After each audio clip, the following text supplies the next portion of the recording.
Jase Richardson makes his Orlando Magic debut and makes his mark today on Locked On Magic.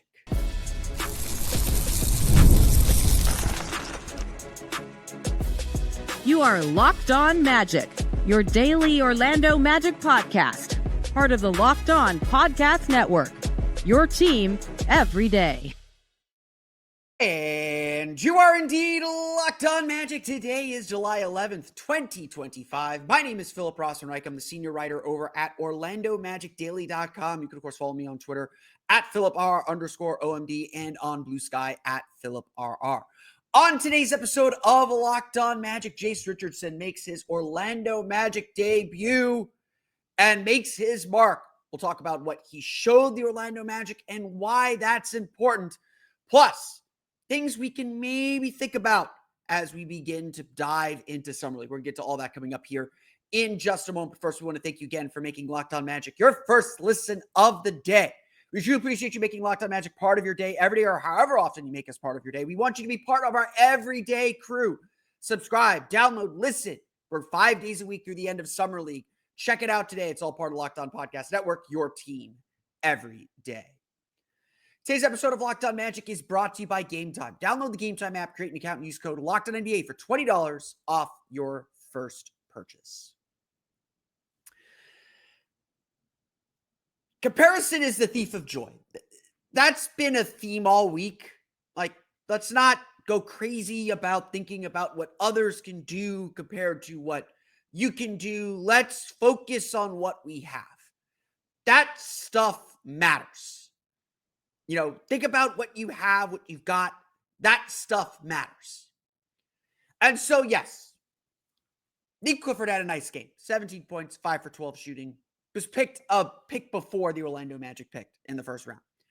Maxime Reynaud, a player many Magic fans wanted. 16 points, 5 rebounds, 6 for 11 shooting. Had a huge impact on this game, an 84-81 win for the Sacramento Kings. But let's not sleep on Jase Richardson. Let's not sleep on how well Jase Richardson played.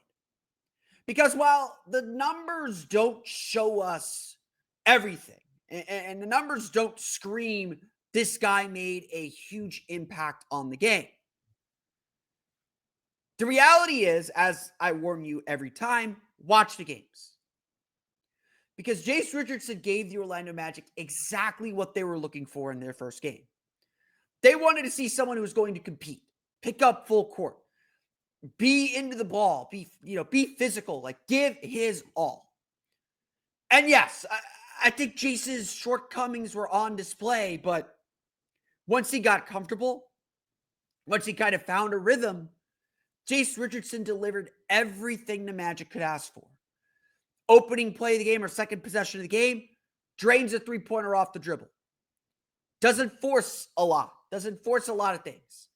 Gets to his spots, is able to finish over taller defenders. Jase Richardson showed us exactly why the Magic picked him. 14 points, 5 for 8 shooting, 2 for 3 from 3. All while playing on a bad ankle, an ankle that he tweaked further in the second quarter and came back to play on to help charge a Magic comeback to make this a game. Orlando trailed by as much as 17 points. They fell down behind by 9 at the end of the first quarter. They were struggling a ton offensively. But they found their rhythm. They found their groove. They found what they needed to compete. And a big part of that was Jase Richardson. A 12-0 run in the fourth quarter to tie the game, thanks to an assist by Jase Richardson to Tristan Da Silva on a swing to the corner for 3, and then a layup, a tough layup, by the way, to tie the game at 80. I believe it was 82.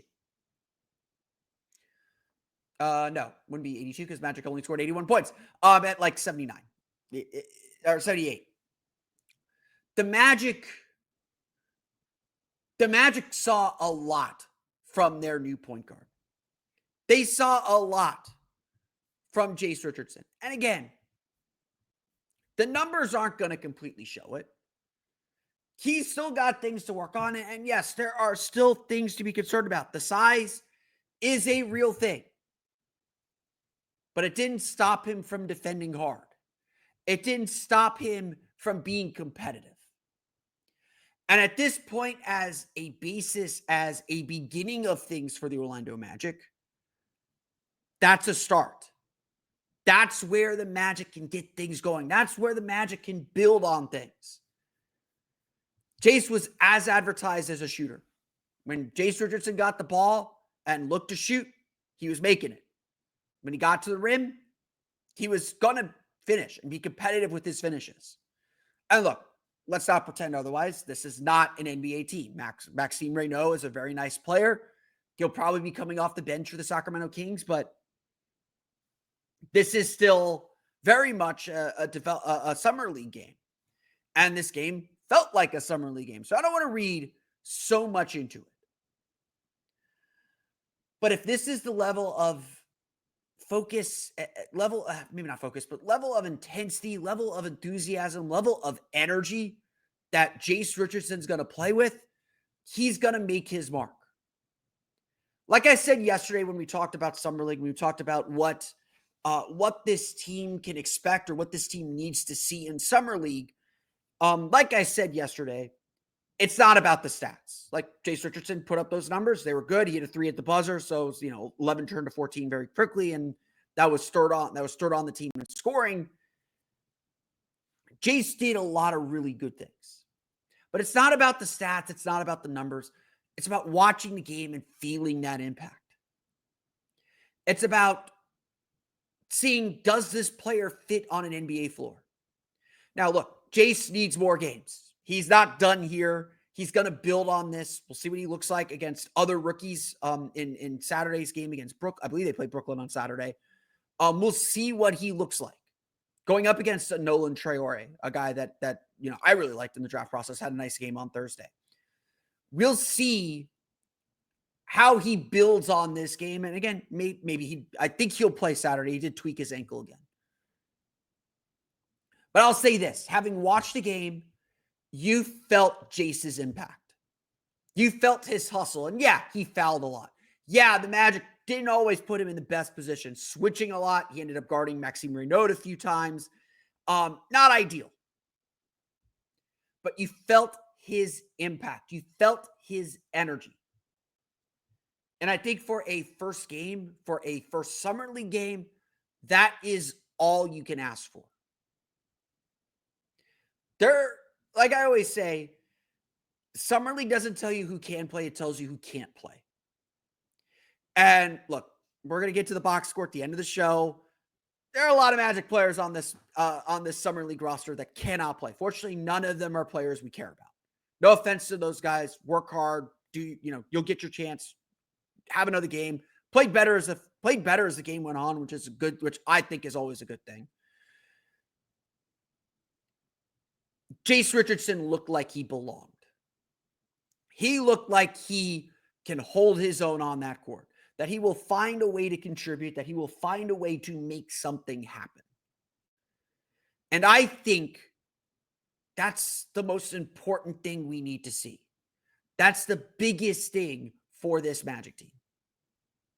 Jase Richardson made his mark, just like Noah Penda made his mark, just like Tristan Da Silva made his mark. All the guys the Magic cared about did plenty more positive than they did poorly, even if I think all three would say they could play a lot better. That's ultimately a good thing, because this is the time to make mistakes. This is the time to figure out what works and what doesn't, to push the limits of your role, but to still do something positive.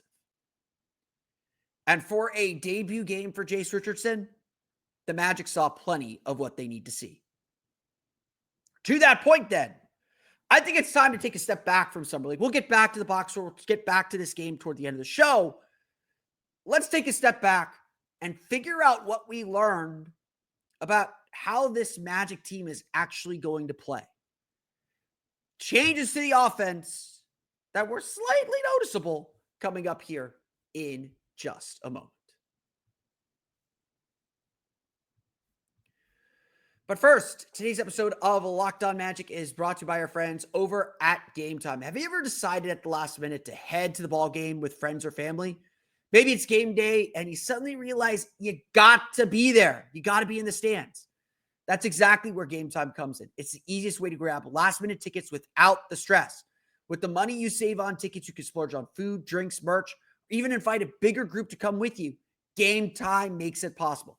Game Time makes buying tickets fast and simple. Prices on the app actually drop the closer you get to first pitch. And they've got incredible last-minute deals, clear seat views, and a lowest price guarantee that takes the worrying out of buying. I've used Game Time to go to a variety of events. I've used it to go to baseball games in Tampa. I've used it to go to concerts here in Orlando City games, pretty much anything. They've got it on the app, whether it's a sporting event, a concert, theater, it's all there. And I've never had a problem with Game Time. Their customer service is amazing. If you have any problems with your tickets, they actually check on you to make sure you got your tickets when you have to go through to one of the other ticketing, through one of the ticket providers like Ticketmaster. They do so much work. All you have to do is just buy the tickets and they take care of the rest. So take the guesswork out of buying tickets with Game Time. Download the Game Time app, create an account, and use code LOCKEDONNBA for $20 off your first purchase. Terms apply. Again, create an account, redeem code LOCKEDONNBA. That's LOCKEDONNBA for $20 off. Download Game Time app today. Last minute tickets, lowest price guaranteed.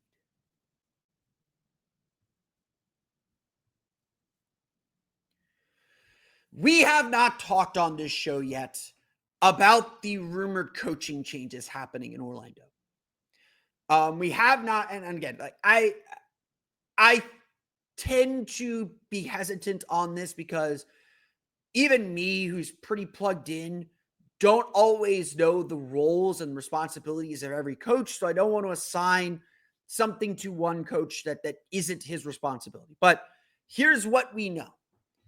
It has not been announced officially yet, but the Orlando Magic are going to hire Gaudy Shamgod, a former assistant coach for the Dallas Mavericks. He was on the sideline with Jamal Mosley with Jamal Mosley and Jalen Suggs during the Summer League game. It's been confirmed by Shams Charania. It's been confirmed by Jason Beatty, the Orlando Sentinel. Gaudy Shamgod is going to be an assistant coach with the Orlando Magic. He is known as a player development coach. He is known as a ball handling coach, kind of point guard guru, legendary street ball player. He's been with Dallas for a long time now, was with Jamal Mosley for his first 2 years before Jamal came to Orlando. A little bit of a relationship there probably, but Shamgod is a legendary figure in basketball circles. You know, if you've heard of the Shamgod, it is a dribble move that is very, very popular. Kyrie Irving came to Dallas, was a huge fan of working with Shamgod, and especially considering the Magic needs some help with ball handling, with some ball handling training, needs some help kind of developing some point guards or developing point guard skills. Gaudy Shamgod seems like a very good coach to bring in. If you're getting Kyrie Irving's endorsement, you know, knowing how Kyrie can be, that's a glowing endorsement. That's a good thing. This is ultimately a good hire. It has also been reported. Mark Stein, I believe, reported it. Jason Beatty, the Orlando Sentinel, confirmed it, that the Orlando Magic are going to bring in Milwaukee Bucks assistant coach Joe Prunty. Joe Prunty has been an interim coach at several stops. He's been all over the NBA. He's kind of considered in the Popovich tree. Was with the Spurs, was with the Suns, was with the Bucks, was with the Bucks again, was with the Hawks with Nate McMillan. He's been with a lot of coaches. He was in Cleveland with Jamal Mosley under, I believe, Byron Scott during those days. Prunty is considered, in addition to being a good development coach, a very solid offensive coach. He has been considered a great designer of plays and after timeout plays, but I think generally people think he is here to take over and revamp the offense. Having said that, the news did come out on Thursday from Shams Charania of ESPN that Phoenix is going to hire Jesse Mermis, who has been essentially the Magic's second in command since Nate Tibbetts left to coach the Phoenix Mercury, who beat my Lynx the other day. Very upset about that.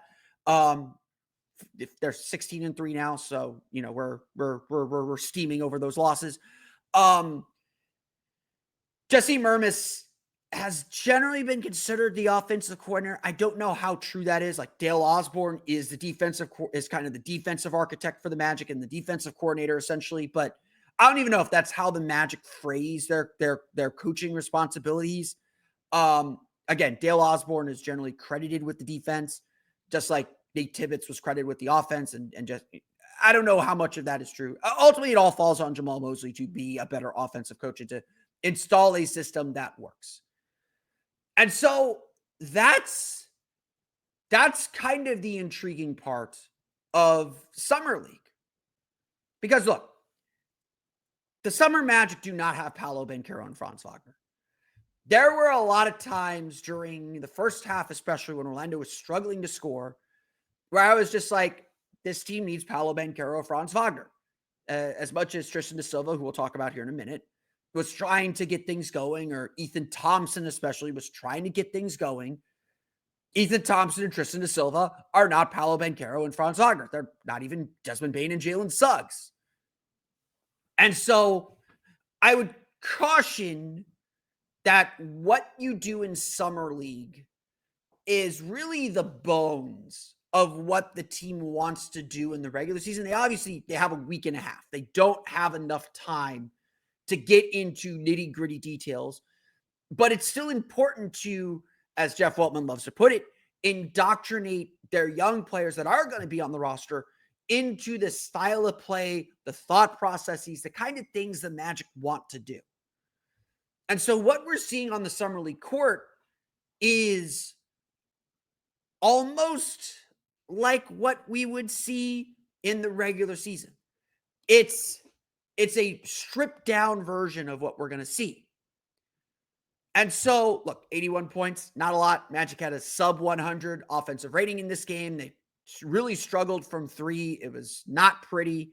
I think they were 3 for 14 from three in the first half. It was frustrating not being able to make shots because we are kind of tired of that. But there were some definite changes to the way the Magic were trying to play. We've heard forever about how the Magic want to increase their pace. They did that a ton in this game. They really pushed the pace. And again, eventually, the pace settled in at a pretty slow pace. They slowed it down a little bit more in the second half. They were a lot more comfortable playing at a slower pace. And so maybe this was an experiment that did not go right, or maybe this was a decision by Amir to try and to Coach Amir to try and get some energy into the team early, and it just didn't work. But there is a definite sense of, especially in the half court, there's a lot of trying to push the tempo, which is normal in Summer League. Everyone's trying to run and just, put up some numbers. There was definitely a focus on trying to run into their stuff quicker and play without that little bit more tempo than I think we're used to seeing this team play. That to me is a good thing. I want to see the Magic pick up their tempo. I want to see them play at a faster pace. I think the Magic will ultimately be a better offensive team if they do that. How real is that? How much, is that is that coming from Prunty? Is that coming from Mosley? I don't know. Is that something that's going to last to the regular season? Because frankly, Jamal Mosley said this a few years ago when someone asked him about Luka Doncic and the Dallas Mavericks playing at such a slow pace. And it sticks with me, obviously, because I'm repeating it a few years later. You play at the speed of your star player. Paolo Banchero likes to play slow. I'm sorry. Maybe that is a flaw. Maybe that is something he needs to be better at. He likes to play slow. He likes to sit, watch, and survey. He likes to do all those things. So how much of this Summer League offense are we going to see? I don't know.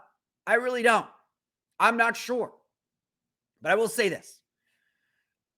I liked that the Magic were playing faster. I think that will ultimately serve them. I think that will ultimately make them better. Again, more bites at the apple, just more energy. It's tougher. Some of it was Sacramento, playing a little bit more physical and trying to bog them down a little bit. And so the Magic answered that by playing faster. Those are all things that I like. Is it permanent?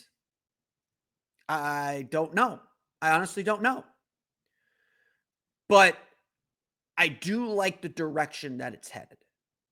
I do like the potential for where that's headed. But we'll find out what's real when we get to October. The Magic are making changes, though. Let's make that clear. The Magic are making changes to their coaching staff and are adding more offensive coaching because the Magic know their offense has to be better if they're going to compete seriously in this league. Let's get through the rest of the box score. We'll talk about the players we care about and who stood out from the rest. We'll get to that coming up here in just a moment.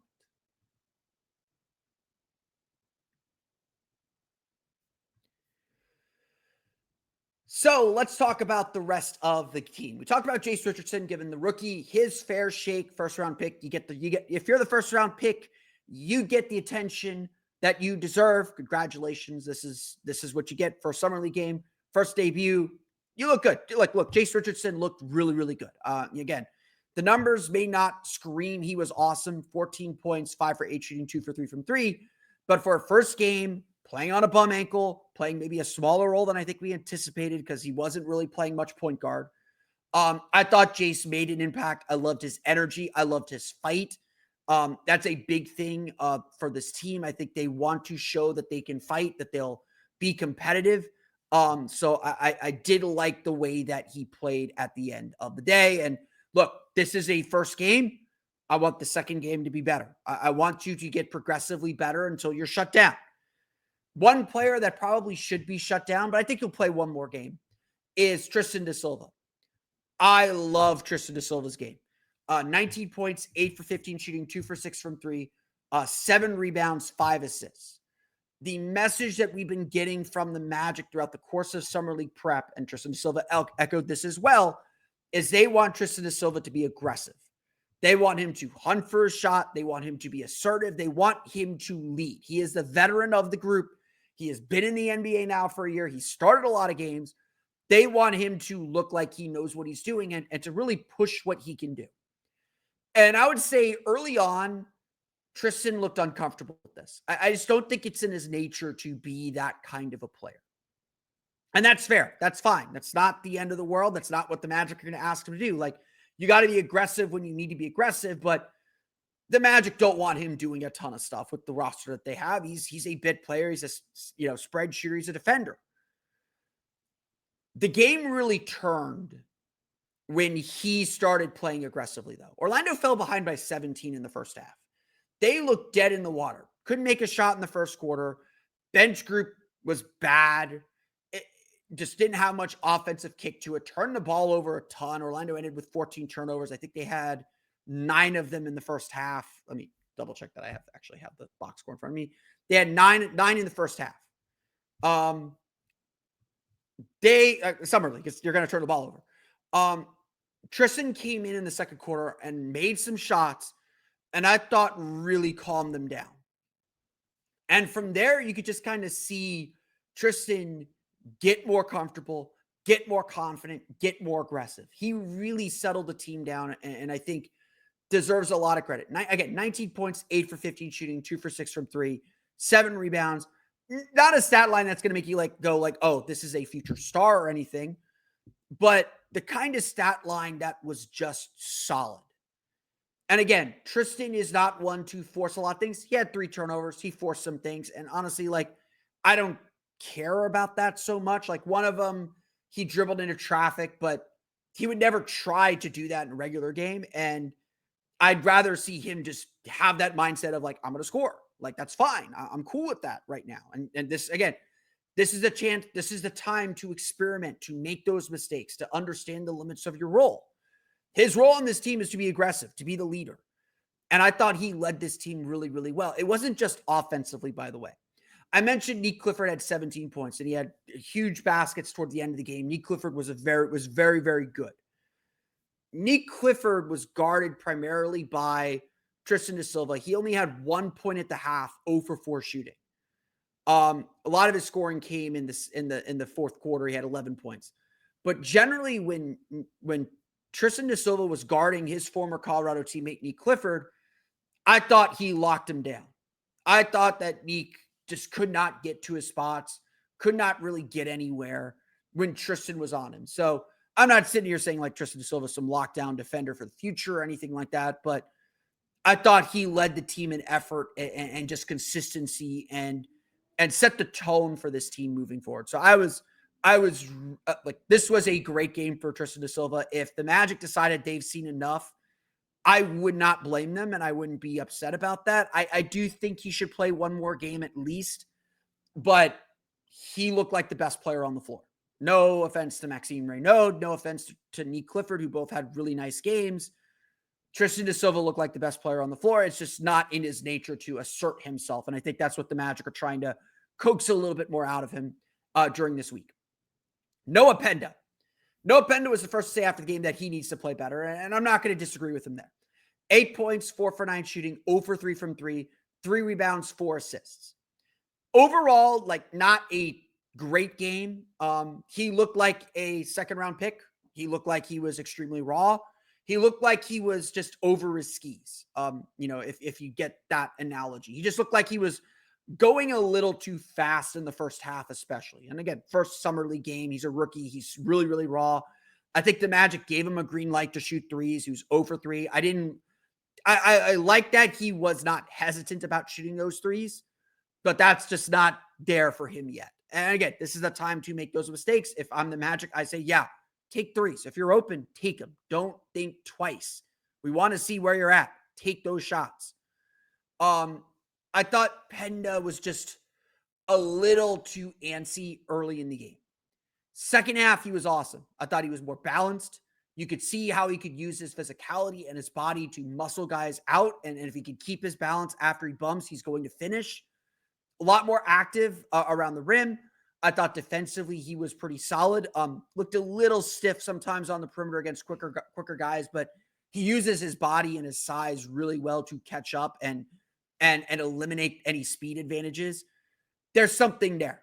And look, Penda's going to need some time. He's not there yet, and I want to see him play better on Saturday than he played on Thursday. Thursday was a debut, probably a little bit of nerves, probably a little bit of I'm going to show what I can do, and you got to let the game come to you a little bit.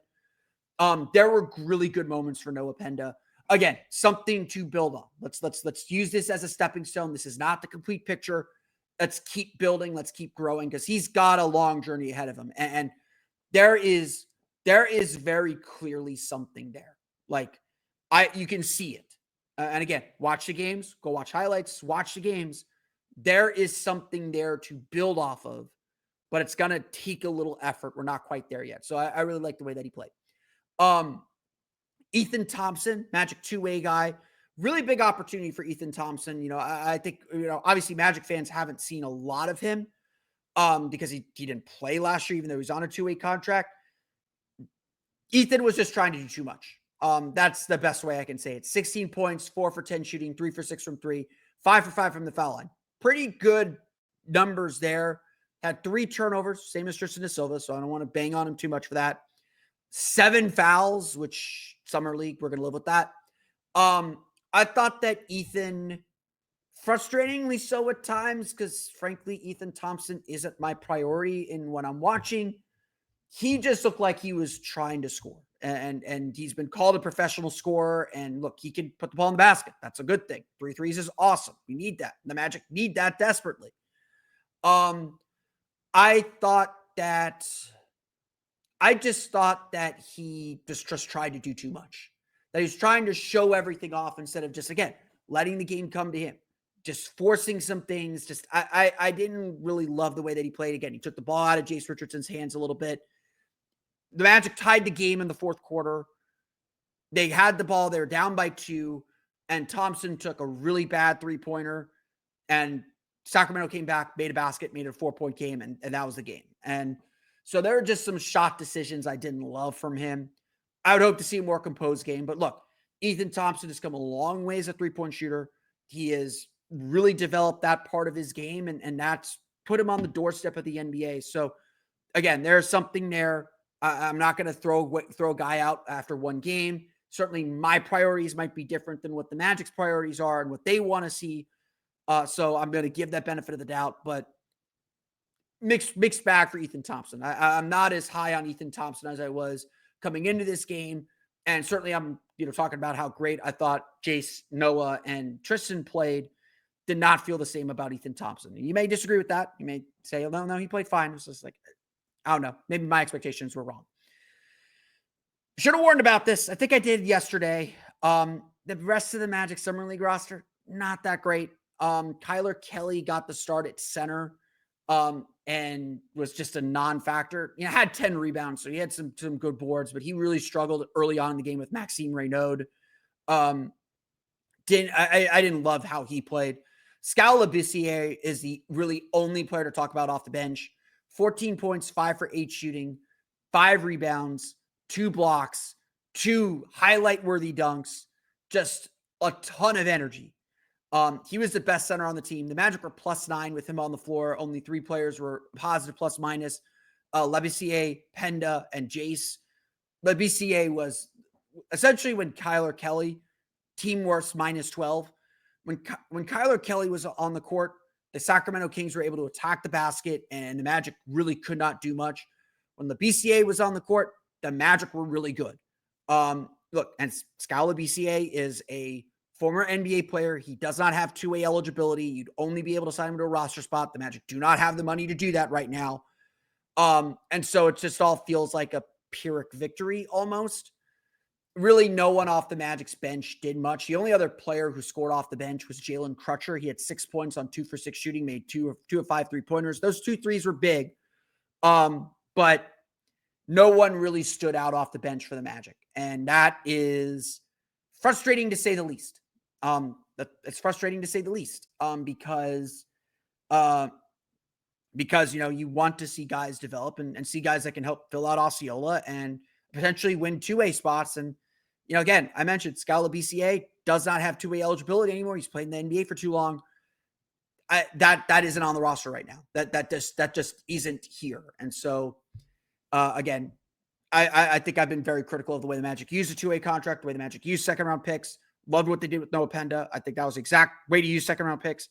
I'll criticize how they've built these summer league rosters. The guys we cared about played well. That's ultimately what you want to hear. But again, it's going to be hard to win these games if you don't have some guys in reserve. And it just does not feel that is the case. The Sacramento Kings defeat the Orlando Magic 84-81. The Magic are back in action Saturday as they take on. Who do they take on? Oh, they're not back in action Saturday. They're back in action Sunday? They're back in action Sunday, as they take on the Toronto Raptors. They'll play the Thunder, and then the Nets are the last game. So there we go. Back in action Sunday. Sorry about that. I got my dates wrong. Back in action Sunday against the Toronto Raptors. But that's going to do it for me today. I want to thank you all again for listening to today's episode of Locked On Magic. You, of course, find me on Twitter at @PhilipRR_OMD and on Blue Sky at PhilipRR. You can subscribe to the podcast on Apple Podcasts, Stitcher, TuneIn, Himalaya, Google Play, Spotify, Odyssey, and all the me saying that you download podcasts to your podcast-enabled listening device. For the latest, you can also check us out on YouTube. Search for Locked On Magic. We have cleared 4,500 subscribers. The goal is 5,000 subscribers before the start of the next season. I want to just destroy that goal. So tell your friends to subscribe to Locked On Magic on YouTube. If you're listening on the podcast, just give us a YouTube subscribe. Keep listening to us on the podcast. That still works too. Just bump those numbers up a little bit. We truly, truly do appreciate that. For the latest on the Orlando Magic, be sure to check out OrlandoMagicDaily.com. You can find us there on Twitter at OMagicDaily. And for even more Orlando Magic content, be sure to check out my Patreon page, the Orlando Magic Hub, at patreon.com/Orlando Magic Hub. As always, thank you for your support. Now that you're done making Locked On Magic your first listen of the day, go make Locked On NBA your second listen of the day, because there is no offseason. Doug, Matt, and Hayes keep you up to date on contract negotiations, rumors, and everything you need to be the most informed NBA fan. Find Locked On NBA on YouTube or wherever you listen to podcasts, all part of Locked On Podcast Network, your team every day.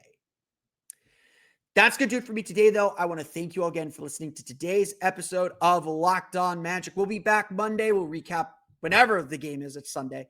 We'll recap the Magic's next Summer League game and whatever else pops up on the Orlando Magic universe. Until then, for Orlando Magic Daily and Locked On Magic, this has been Philip Rossman-Reich. We'll see you all again next time for another episode of Locked On Magic.